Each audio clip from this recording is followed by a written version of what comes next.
Mira por encima de tu hombro. Te darás cuenta de que tienes saturado un compañero que te acompaña constantemente. A falta de un nombre mejor, llámalo tu propia muerte. Puedes tener miedo a este visitante o usarlo en tu propio beneficio. De ti depende la elección. Siendo la muerte una propuesta tan eterna y la vida tan increíblemente breve, pregúntate a ti mismo, ¿debo evitar hacer las cosas que realmente quiero hacer? ¿Viviré mi vida como los demás quieren que la viva? Lo más probable es que tus respuestas se puedan resumir en unas pocas palabras. Vive, sé tú mismo, goza, ama. Puedes temer tu propia muerte de forma negativa o usarla para ayudarte a vivir de modo positivo. Escucha al Iván Ilich de Tolstoy mientras espera al gran nivelador, contemplando un pasado completamente dominado por los demás, una vida en la que había desistido de ser dueño de sí mismo a fin de encajar en el sistema. ¿Y si toda mi vida ha sido una equivocación qué? Se le ocurrió que lo que antes le había parecido completamente imposible, especialmente el hecho de que no había vivido como debería haberlo hecho, podría después de todo ser verdad. Se le ocurrió que sus impulsos vitales, reprimidos brutalmente por sí mismo, apenas los había experimentado.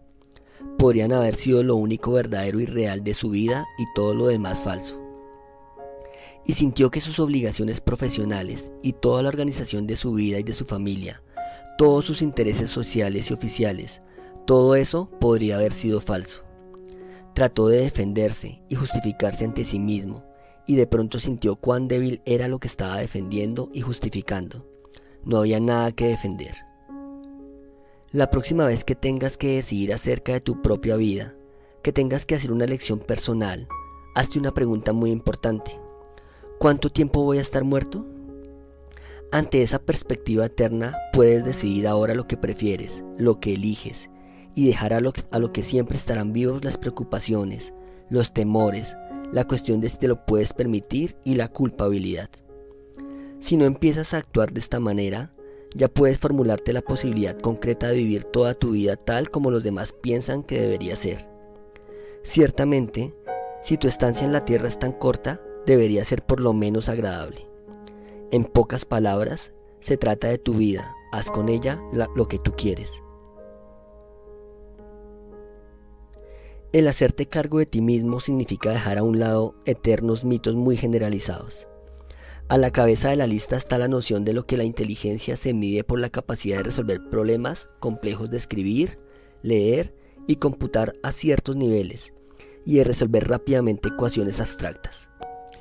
Esta visión de inteligencia postula la educación formal y el conocimiento académico a la cultura como la verdadera medida de la realización personal.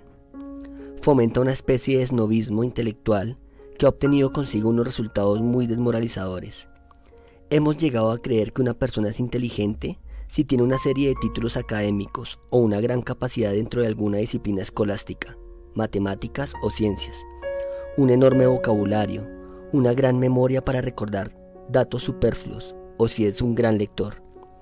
Sin embargo, los hospitales psiquiátricos están atiborrados de pacientes que tienen todas las credenciales debidamente presentadas, como de muchos que no las tienen.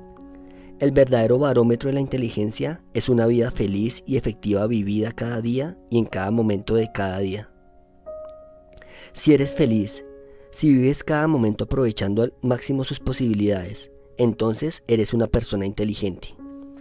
La capacidad de resolver problemas es un aditamento útil a tu felicidad, pero si tú sabes que a pesar de tu falta de habilidad para resolver cierto tipo de cosas, puedes elegir lo que te haga feliz o que por lo menos puedes evitar lo que te hará infeliz, entonces se podrá decir que eres inteligente.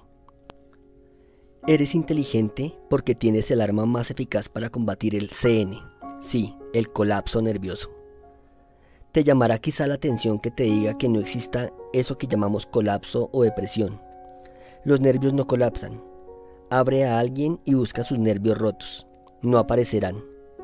Las personas inteligentes no tienen CN porque están en control de sí mismas. Ellas saben cómo elegir la felicidad en vez de la depresión, porque saben enfrentarse con los problemas que hay en sus vidas. Nótese que no dije resolver los problemas. En vez de medir su inteligencia por su capacidad para resolver problemas, esta gente la mide por su capacidad de seguir siendo igualmente felices y valiosos, se solucione o no el problema. Puedes empezar a considerarte realmente inteligente en base a cómo escojas sentirte al enfrentarte con circunstancias difíciles. Las dificultades de la vida son muy parecidas para todos. Todos los que están con otros seres humanos en cualquier contexto social tienen las mismas dificultades. Los desacuerdos, las componendas, los conflictos son partes de lo que significa ser un ser humano. Igualmente el dinero, la vejez, las enfermedades, la muerte, los desastres naturales y los accidentes son acontecimientos que presentan problemas a todos los seres humanos. Pero mientras algunas personas logran evitar el desaliento que inmoviliza y la infelicidad al enfrentarse con estos hechos, hay otros que se desploman, quedan inertes o sufren un colapso nervioso. Los seres humanos que reconocen los problemas como algo que es parte de la condición humana y no miden la felicidad por la ausencia de problemas, esos son los seres humanos más inteligentes que conocemos, también los más raros y difíciles de encontrar. Aprender a hacerte totalmente cargo de ti mismo implicará un proceso mental completamente nuevo y que puede resultar difícil porque son demasiadas las fuerzas que en nuestra sociedad conspiran contra la responsabilidad individual. Debes confiar en tu capacidad de sentir emocionalmente lo que elijas sentir en cualquier momento dado de tu vida. Este es un concepto radical. Probablemente tú has crecido creyendo que no puedes controlar tus propias emociones, que la ira, el miedo y el odio, al igual que el amor, el éxtasis y la alegría, son cosas que te pasan. Un individuo no controla estas cosas, las acepta. Cuando sucede algún acontecimiento penoso, uno naturalmente siente pena y espera que muy pronto sucederá algo bueno y alegre para poderse sentir bien. Los sentimientos no son simples emociones que te suceden. Los sentimientos son reacciones que eliges retener. Si eres dueño de tus propias emociones, si las controlas, no tendrás que escoger reacciones de tu autoderrota. Cuando aprendas que puedes sentir lo que prefieres o eliges sentir, empezarás a encaminarte por la verdadera senda de la inteligencia. Una senda que no tiene caminos laterales que te lleven hacia el CN o la ADN. Esta senda es nueva porque tú considerarás a una emoción dada como una opción y no como una condición de la vida. Este es el meollo y el alma misma de la libertad personal. Con la lógica se puede atacar el mito del no estar a cargo o en control de las propias emociones, por medio de un simple silogismo, una formulación lógica en la que se tiene una premisa mayor, una premisa menor y una conclusión que se basa en un acuerdo entre las dos premisas. Puedes empezar el proceso de estar a cargo de ti mismo, tanto mental como emocionalmente. Premisa principal: Aristóteles es un hombre. Premisa menor: todos los hombres tienen pelo facial. Conclusión: Aristóteles tiene pelo facial. Este era un ejemplo de lógico silogismo. Ahora vamos a mirar un ejemplo de silogismo ilógico. Premisa mayor: Aristóteles tiene pelo en la cara. Premisa menor: todos los hombres tienen pelo en la cara. Conclusión: Aristóteles es un hombre. Está muy claro que cuando recurres a la lógica debes tener cuidado de que las premisas mayor y menor estén de acuerdo. En el segundo ejemplo, Aristóteles podría ser un mono o un topo.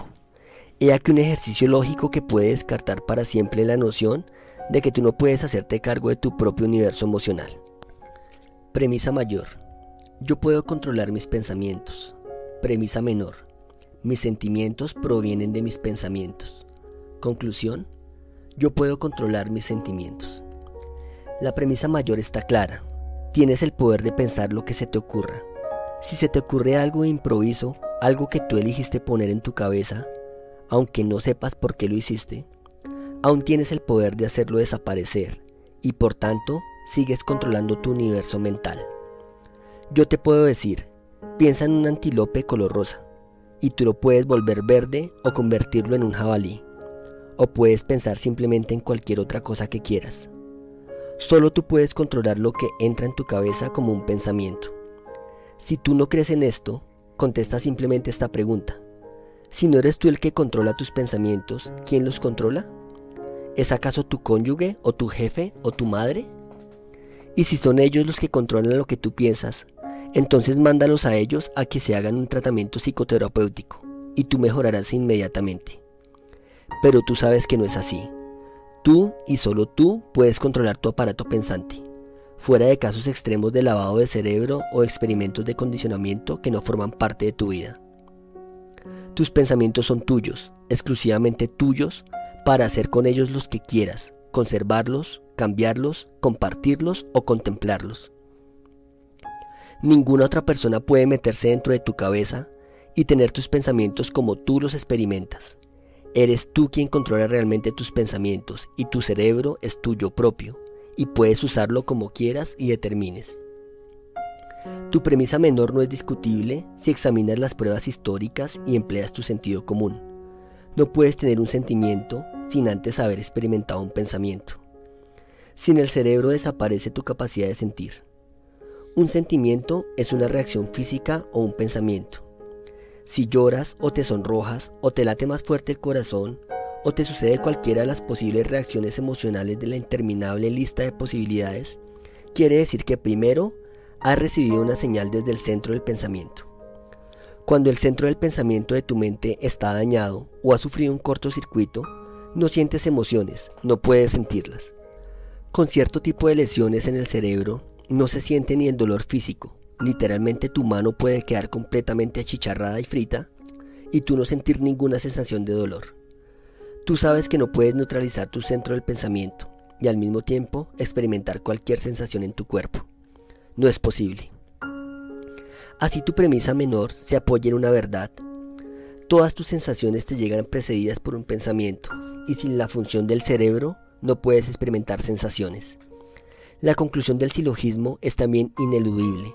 Si tú controlas tus pensamientos y tus sensaciones y sentimientos provienen de tus pensamientos, entonces eres capaz de controlar tus propios sentimientos y sensaciones. Y puedes controlar tus sentimientos elaborando los pensamientos que los precedieron.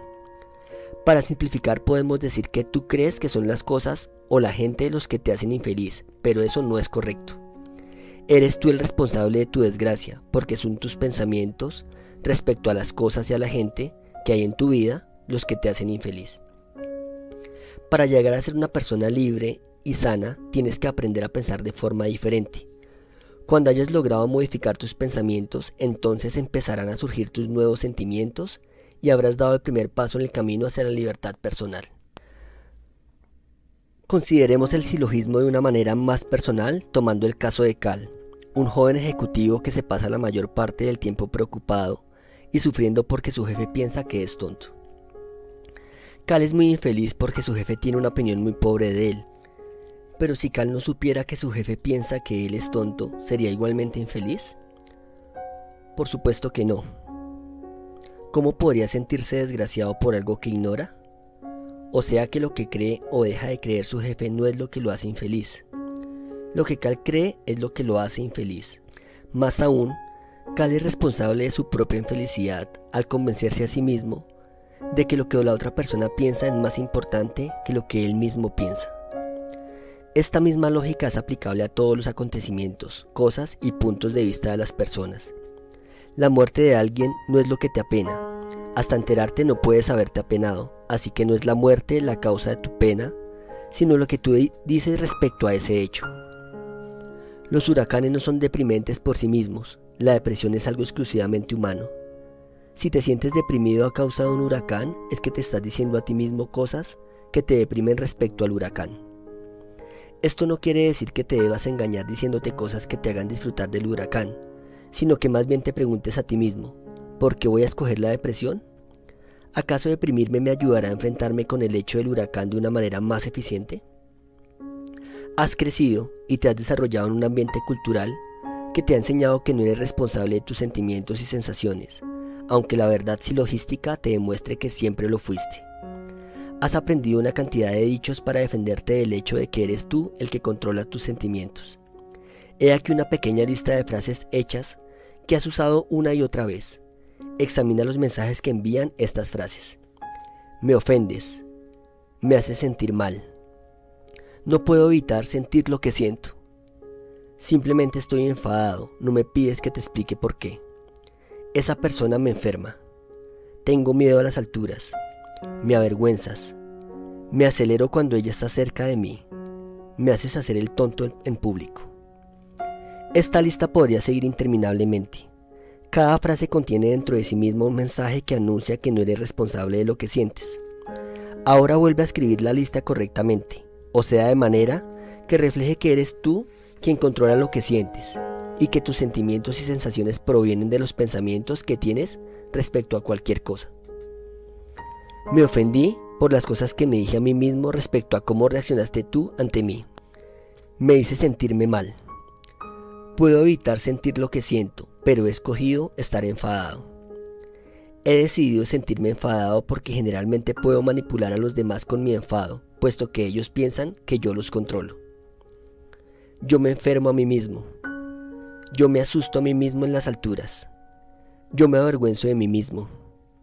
Yo me excito cuando estoy cerca de ella. Yo hago el tonto por tomar más en serio tus opiniones respecto a mí mismo que las mías propias y por creer que los demás hacen lo mismo. Quizá tú crees que los dichos de la lista 1 son simplemente figuras retóricas que se han convertido en un clichés que se usan en nuestro ambiente cultural y que no tienen mayor significado.